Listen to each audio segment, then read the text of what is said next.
गरमागरम चपाती बरोबर आपण अशी भाजी बनवणार आहोत जी चपाती बरोबर तर खाऊ शकतो, प्लस चपातीमध्ये रोल करून मुलांच्या टिफिनला सुद्धा देऊ शकतो किंवा ब्रेडला लावून त्याचं सँडविच सुद्धा बनवू शकतो। अतिशय मस्त स्वादिष्ट रुचकर अशी ही भाजी आहे। रेसिपी अगदी शेवटपर्यंत नक्की पहा आणि आवडल्यास नक्की लाईक शेअर सबस्क्राइब करायला विसरू नका।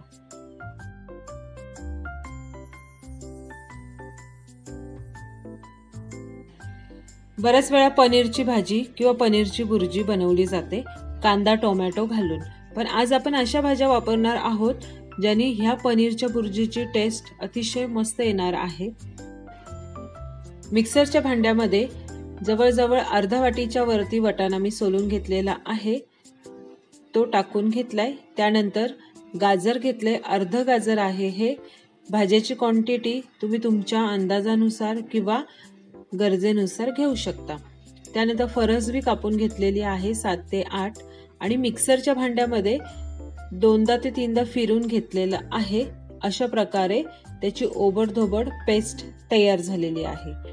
आता आपण लगेचच कढईमध्ये तेल घालून घेणार आहोत आणि तेलावर जिरे मोहरी अशी बेसिक फोडणी टाकून घेणार आहोत।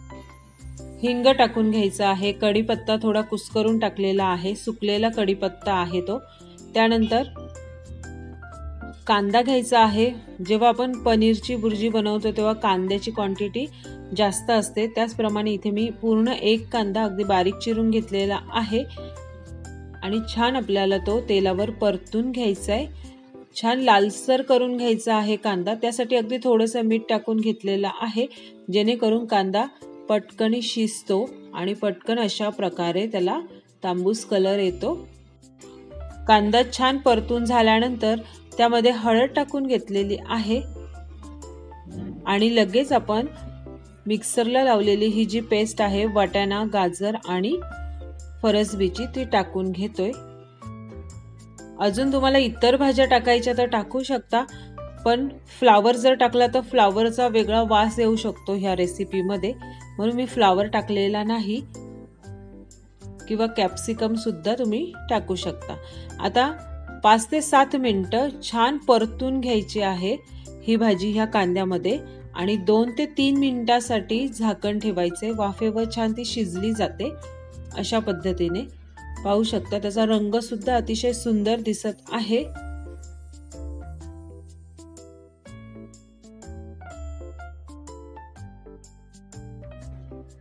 त्यानंतर 100 ग्रॅम पनीर इथे मी किसून घेतलेलं आहे, तुम्ही तुमच्या आवडीनुसार जास्त कमी पनीर करू शकता। त्यानंतर मुलांना आवडणारे हे मॅजिक मसाला आहे तो टाकून घेतलेला आहे। त्यानंतर हिरवी मिरची आलं आणि लसूणची पेस्ट घेतलेली आहे ती थोडीशी टाकली आणि टोमॅटो नव्हता म्हणून मी इथे टोमॅटो केचप टाकलेला आहे, त्याने सुद्धा छान टेस्ट येते ह्या रेसिपीला। आणि त्यानंतर धने जिऱ्याची पूड कसुरी मेथी टाकून घेतलेली आहे, अगदी थोडासा गरम मसाला सुद्धा टाकलेला आहे आणि वरतून मीठ टाकून घ्यायचंय। अगदी 2-3 दाणे साखरेचे सुद्धा टाकायचे आहे, त्यामुळे टेस्ट बॅलन्स होती ह्या रेसिपीची। आणि छान सगळं मिश्रण किंवा सगळ्या भाज्या आणि पनीर आणि हे मसाले एकजीव करून घ्यायचे आहेत। खूप सुंदर अशी टेस्ट येते ह्या भाजीला किंवा ह्या पनीरच्या भुर्जीला। ही पनीरची भुर्जी तुम्ही चपाती बरोबर मुलांना अशीही देऊ शकता। अगदी मिनिटभर झाकण ठेवायचे, वाफ द्यायची आहे, सगळे मसाले त्यामध्ये एकजीव झाले पाहिजेत। आणि आता गरमागरम पनीर भुर्जी इथे मी काढून घेत आहे। ही जी पनीरची भुर्जी आहे ती आहे तशी चपाती बरोबर तुम्ही गरमागरम खाऊ शकता किंवा चपातीला रोल करूनही देऊ शकता मुलांच्या टिफिनमध्ये, किंवा ब्रेड घेऊन त्याला टोमॅटो केचप किंवा तुम्ही आवडीनुसार त्याला मायोनीज लावू शकता। अशा पद्धतीने सँडविच सुद्धा बनवून देऊ शकता। खूप अप्रतिम लागते, खूप बेसिक साहित्य आहे यामध्ये आणि आहे त्या साहित्यामध्ये ही जी रेसिपी आहे ती अगदी छान होते। वरती कोथिंबीर टाकून घेतलेली आहे आणि गरमागरम ती सर्व करायची आहे। पनीरचा असा तुकडा ठेवायचा, कधीही कोणीही पाहुणे आले, समजा घरामध्ये पनीर अवेलेबल असेल तर तुम्ही झटपट ही रेसिपी करू शकता। आता रोल कसा बनवायचा ते मी दाखवते। चपातीला टोमॅटो केचप लावून घेतलेला आहे। ही जी अशा पद्धतीने मी माझ्या मुलांना टिफिनला नेहमी देते। अगदी छान व्यवस्थित थंड झाल्यावर सुद्धा छान लागतं हे। त्यानंतर मायोनीज आहे किंवा चीज तुम्ही किसून टाकू शकता। पसरून घेतलेला आहे छान व्यवस्थित सगळ्या साइडनी। आणि त्यानंतर ही जी पनीरची भुर्जी आहे ती आपण टाकून घेणार आहोत। थोडंसं चिली फ्लेक्स टाकलेला आहे, तिखट जर मुलं खात असतील तर। आणि मिक्स हर्ब सुद्धा टाकून घ्यायचे, खूप छान चव येते। आणि ही जी पनीरची भुर्जी आहे ती व्यवस्थित सगळ्या साइडने व्यवस्थित पसरून घेणार आहे। ब्रेडचं सँडविच बनवताना सुद्धा सेम ह्याच पद्धतीने तुम्ही करू शकता।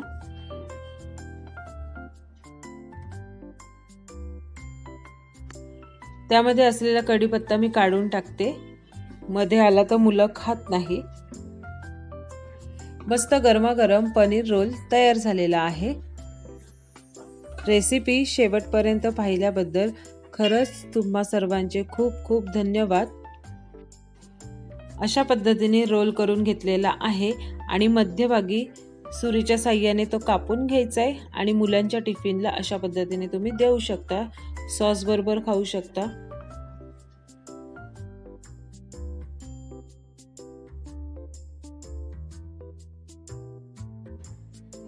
आणि गरम गरम चपाती बरोबर अशी मस्त ही भाजी सुद्धा आपण खाऊ शकतो। रेसिपी आवडली असेल तर नक्की लाईक, शेअर, सबस्क्राईब करायला विसरू नका। परत एकदा भेटूया एका नवीन रेसिपीसह। तोपर्यंत हेल्दी खा आणि हेल्दी रहा।